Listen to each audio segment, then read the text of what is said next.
Welcome to Chillin' 101. We hope this video helps. In this video, I will show how to make butter old-fashioned, updated. Start by pouring cold heavy cream into a clean jar or mixer and keep everything chilled to slow melting. Shake briskly or churn steadily until you hear sloshing and see solids forming. Drain off the buttermilk, then knead and rinse the butter under cold water until the water runs clear for a firmer, longer-lasting result. Gather a mason jar, stand mixer, or hand mixer along with a fine mesh strainer and spatula. Chill the cream and any bowls or jars to help the butter come together faster and prevent greasiness.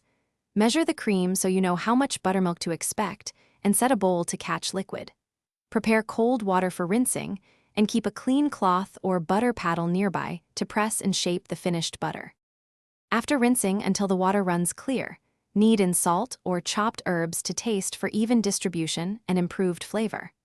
Press the butter with a spatula or butter paddle to remove trapped air and shape it into a log or block that fits your storage container.